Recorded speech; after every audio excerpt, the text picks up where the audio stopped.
그렇다고 하면 이런 명백한 2,900여 건의 의혹이 있는 근거들이 충분히 있음에도 불구하고 네. 당시에 문재인 후보나 야당 네. 의원들은 문제 제기를 전혀 하지 않았나. 왜 그 부분에서 아까 뭐 얘기는 하셨지만 그걸 좀 동의하실 수 있는 분들이 좀 모이셨을 것 같은데 그게 안 이제 됐나요? 제가 굉장히 지금도 그 문제에 대해서는 그야말로 연구 대상이라고 제가 얘기를 합니다. 왜 과연 그분들이 외면을 철저하게 했을까? 근데 사실 저는 이 문제를 가지고 개인적으로 문재인 대표에게도 제가 개인적으로 얘기했었고 최고위원 몇 분들에게도 제가 이런 이야기를 했었고요. 당시에 이 원내대표 하셨던 이종걸 의원께도 이 얘기를 다 했었습니다. 그럼에도 불구하고 이 문제를 덮자라고 전부 이구동성으로 얘기했는데 그 얘기는 결과적으로 이 새누리당과 청와대와 국정원의 반격, 소위 대선 불복이냐라고 주장했을 때 그 프레임에 갇힐 수밖에 없다. 그래서 우리가 득볼 게 없다. 이런 그 생각들을 가졌어요. 그렇기 때문에 제가 볼 때는 야당으로서 그 책무를 다하지 못한 원초적인 책임이 야당 지도부에 있었다. 저는 그렇게 주장을 하는 겁니다. 네, 알겠습니다. 한 가지 또 흥미로운 사실은 아까도 말씀하셨는데 대통령 선거 무효 투표 소송이 그 무효 관련한 소송도 네. 제기됐었는데 지금도 대법원에서 이게 심의가 이루어지지 않고 있다. 네. 2013년에 이게 제기가 됐더라고요. 예, 아직도 지금 심의 그렇습니다. 선거 무효 소송은 우리 국민 누구나 할 수 있어요. 당선 무효 소송은 이제 문재인 후보만이 할 수 있지만 그래서 2013년 1월 4일 날 이 서울 시민 2천여 명이 연서명을 해가지고 대통령 선거 무효 소송을 대법원에 제기했습니다. 그럼 현행법상 대법원은 이게 단심제이기 때문에 국회의원 선거는 3심제입니다. 1심에서 3심까지 가지만 대통령 선거는 1심제예요. 그래서 대법원에 이 소송을 제기했는데 대법원에서는 지금까지도 꿈쩍이지 않고 있습니다. 그래서 제가 2014년 11월 달에 국회 예결위에서 당시에 대법원 행정처장을 상대로 왜 심리를 하지 않고 있느냐라고 강력하게 추궁을 했었어요. 그런데 그 당시에 이 박병대 행정처장이 지금 심리를 하려고 하고 있다. 뭐 이런 정도로 답변을 했거든요. 그러니까 국회에서 이 문제를 가지고 계속 추궁을 했었어야 되는데 어느 한 사람도 유일하게 19대에서 대선 부정 관련돼서는 저만 발언을 했어요. 네. 그러다 보니까 지금 3년 10개월이 됐는데도 불구하고 심리조차 하지 않고 있다. 이것은 무슨 얘기냐? 대법원 자체도 이미 권력의 신여가 다 돼버렸다. 박근혜 신여 아니겠습니까? 또 있어요.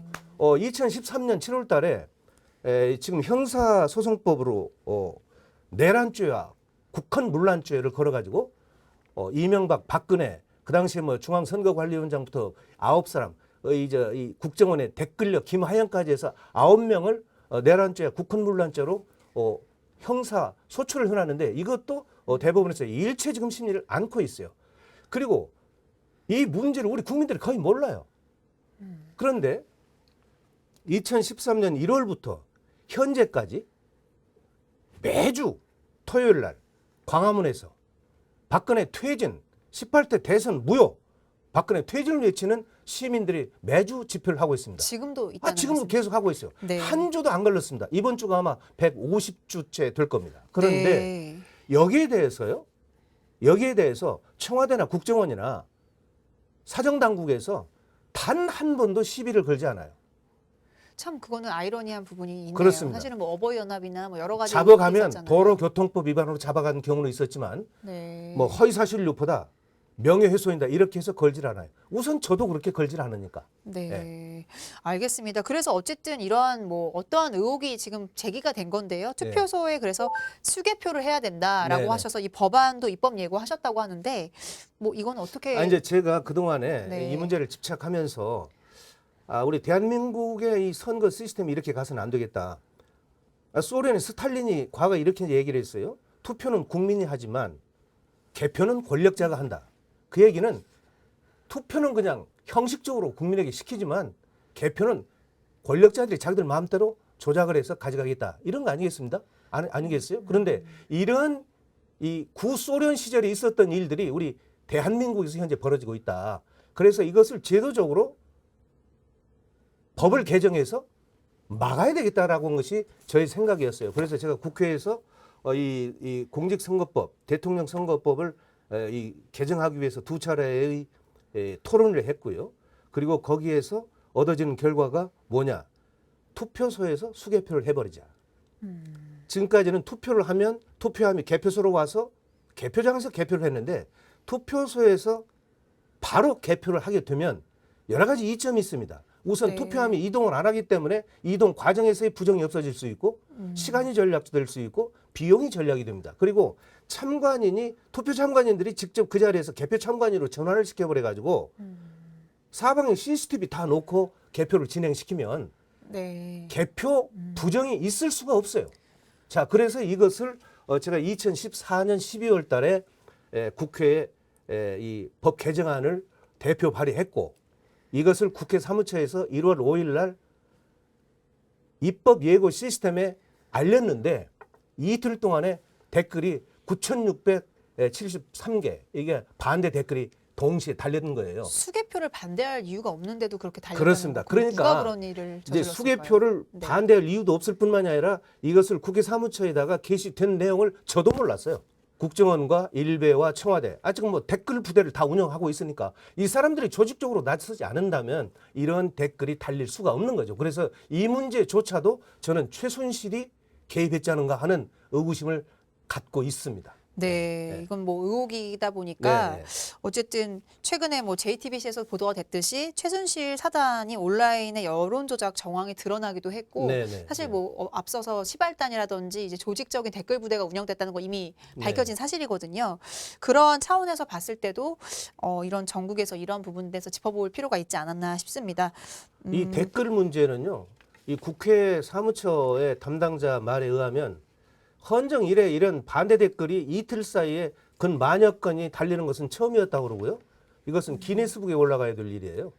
네. 이게 참 있을 수 없는 이 대한민국에서 이런 일들이 일어나고 있다는 자체가 우리가 민주국가라고 할 수 없는 거죠. 예. 그럼 한 가지 궁금한 거는 뭐 네. 노무현 정부 시절이나 여러 그 후보들이 많이 있었을 당시에는 개표 조작 의혹이 없었을까요? 아, 그 당시에는 이런 그 개표 조작 의혹이 없었죠. 네. 네. 알겠습니다. 네. 자, 그럼 마지막 질문 드리겠습니다. 어쨌든 지금 최순실 국정농단 사태로 전국이 굉장히 혼란스럽고 네. 네. 이와 더불어서 이제 대선의 부정선거 개입 의혹도 저희가 취재를 하고 있습니다. 대선 부정선거 개입 관련해 여전히 많은 의문들이 있는데 마지막으로 국민들 그리고 국회 그리고 이 프로를 보시는 분들에게 한마디 하신다면 예, 헌법에서 보장하고 있지 않습니까? 대한민국 민주공화국이고 모든 권력은 국민으로부터 나온다. 그러잖아요. 예. 그런데 지금 우리의 상황은 모든 권력이 국민으로부터 나오는 게 아니고 권력자들에 의해서 권력자들이 조작에 의해서 찬탈해가는 이 사실은 이 대통령 부정선거 18대 대통령 부정선거 개표 조작을 뺀 이 지금 알려져 있는 윤정훈 목사의 시발단이나 국정원 개입이나 이런 것들만 하더라도 1961년도 이승만 정부의 부정선거보다도 훨씬 더 악질적인 그런 부정이었거든요. 자, 그렇다면 이 문제에 대해서 우리 국민들이 들고 일어나야 되는데 근데 이런 부분들이 우리 국민들은 거의 몰랐단 말이죠. 근데 이 과정에서의 지금 우리가 반드시 짚고 넘어가야 될 의문점이 있어요. 첫째는 지금까지 말씀을 드렸지만 어떻게 해서 대법원에서 4년 가까이 되는데 이 심리를 하지 않고 있는가 하는 의문점. 그리고 아까 어떻게 해서 그 국회 입법 시스템에 댓글이 만약에 달릴 수 있는가.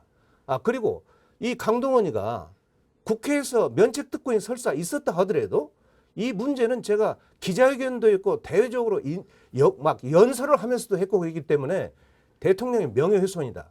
또는 허위사실 유포였다 그러면 저를 이미 그 죄목으로 구속시켰어야죠. 그런데 일체 하다못해 어버이연합도 저한테 시비를 안 걸어요. 자, 이런 여러 가지 아이러니한 사항들을 종합해 볼 때 지금의 박근혜 정부는 이 대선 부정만큼 개표 조작 의혹에 대해서만큼은 일체 입 다물고 모르쇠로 아예 무시해버리고 가는 전략을 세우고 왔었다.